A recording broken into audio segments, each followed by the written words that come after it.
हैदर हयात भी हमारे साथ जुड़ गए, मोइनुद्दीन हैदर भी हमारे साथ जुड़ गए। मोइनुद्दीन हैदर जी, मतलब चाय पीने तक की हैसियत आप लोगों की नहीं है, उधार के पैसे से चाय पीना पड़ता है। आपकी सरकार के मंत्री को कहना पड़ता है अपनी आवाम से कि चाय कम पियो, बहुत ज्यादा कर्जा हो गया, और एटम बम की धमकी दे रहे हैं। कहां से लाएंगे यार? कोई अकल की बात करो। अच्छा, आप अकल की बात कर दीजिए। नाम है, हाँ, इतना बड़ा सीटीवी के नाम है, शॉटिंग मैच आपके मंत्री, एक सेकंड, आप ही के मंत्री एहसान इकबाल कर रहे हैं। मैं एहसान इकबाल, आपकी सरकार के मंत्री रहे एहसान इकबाल को कोट कर रहा हूं। उनका बयान है, मैं मुल्क के लोगों से अपील करता हूं, चाय कम पिए, हम पर बहुत ज्यादा कर्जा है, चाय हम कर्जे से पीते हैं। आगे बोलिए। गधे बेचने वाले अकल की बात करेंगे। इनवाइट करते हो, टेलीविजन पर भी बोलने नहीं देते। अरे बोलिए, लेकिन कुछ आप बोलिए, वाले अकल की बात करेंगे। आप बोलिए, लेकिन थोड़ी अकलमंदी की बात कीजिए, थोड़ी तर्कों के साथ बात कीजिए। की बात करता है महमूद गजनवी लेते हैं, आ गया महमूद गजनवी, आ गया महमूद गजनवी चाचा था तुम्हारा, महमूद गजनवी, उससे आगे बढ़ नहीं पाए। हाँ, महमूद गजनवी के आगे भी तो बढ़ोगे जिंदगी में। मतलब अरे ये भी उसी 91,000 की औलाद है, ये भी उसी 91,000 की औलाद है जिन्होंने सरेंडर किया था 71 में, ये भी उसी की औलाद है। गजनवी आया, अपने मवेशी छोड़ गया और वो मवेशी बन गया पाकिस्तान।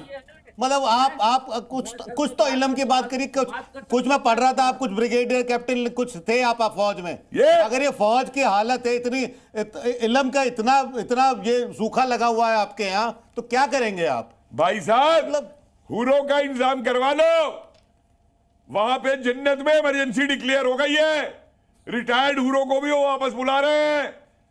एक पे 72 का भी राशनिंग हो जाएगा। 72 तो छोड़ो, 2 उरे भी नहीं मिलेगी। इतने तुम्हारे गाजी ऊपर पहुंचाएंगे हम, समझ गया? इस पे इनको समझ गया?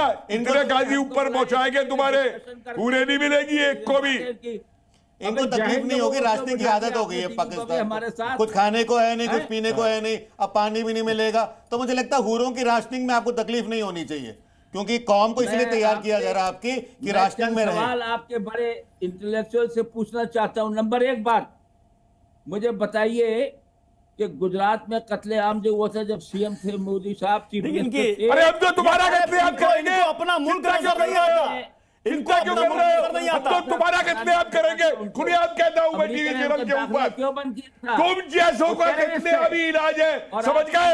आज तुम जिसको काफिर कहते हो वो छाती ठोक के कह रहा है इस बात को।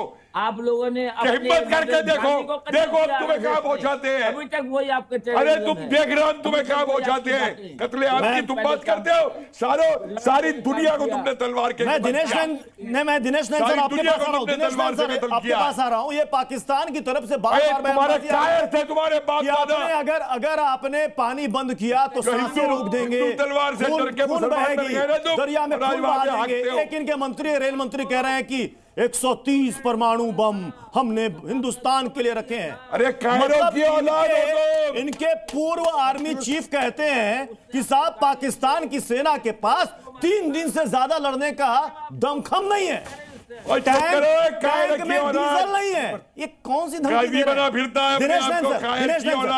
दिनेश नैन सर, प्रोफेसर कपिल सर, एक मिनट जरा देखिए। प्रत्युष, इनके जो एक्स चीफ थे, हाँ, जो उन्होंने खुल के कहा था, 1 साल भी नहीं हुआ है कि जावेद कमर बाजवा कि हमारे पास में 3 दिन के लिए भी तेल नहीं है, वो हथियारों के लिए गोला बारूद नहीं है। अब मैं उनसे एक चीज पूछना चाहूंगा, सिर्फ एक चीज पूछना चाहूंगा। ला इलाहा इल्लल्लाह करते हैं ये लोग, बिल्कुल शांति से बात करूंगा। इनका ला इलाहा इल्लल्लाह क्या है मालूम है प्रत्युष आपको? जिसको ये कायदे आजम जिन्ना कहते हैं, वो काफिर आदम जिन्ना था। वो पोर्क खाता था, पोर्क, सुअर का मांस, और वो वाइन पीता था। पूछो इनसे करता था कि नहीं? इन जनरल साहब से पूछो, करता था कि नहीं? अगर ऐसे लोगों ने पाकिस्तान बनाया तो ये कितना झूठा इस्लाम है। ला इलाहा इल्लल्लाह हमारे मुसलमानों का बहुत अलग है। इनके ये जो लोग पाकिस्तान जवाब नहीं सूझ रहा है पाकिस्तान के मेहमानों को, वो है जवाब नहीं सूझ रहा है। ये सुअर भी खाएंगे, ये गधे भी खाएंगे, ये वाइन भी पिएंगे। अब रही बात इनके मंत्रियों की, प्रत्युष, रही बात इनके मंत्रियों की, ये पाकिस्तान के मंत्री नहीं है, ये मौलाना आसिफ मुनीर के मंत्री हैं। जो कुछ आसिफ मुनीर सवेरे फतवा जारी करता है, ये लोग दिन भर वही बोलते हैं। और तीन बार आसिफ मुनीर ने कभी अपने कठपुतली प्रधानमंत्री के थ्रू, कभी अपने गृह मंत्री के थ्रू, कभी रेल मंत्री के थ्रू, तीन बार भारत से बोल चुका है कि चलो कोई नहीं, हम मिलकर के इसकी तहकीकात करते हैं। अरे चोर अपनी चोरी की तहकीकात क्या करेगा? मैं इसी पॉइंट पर आता हूं,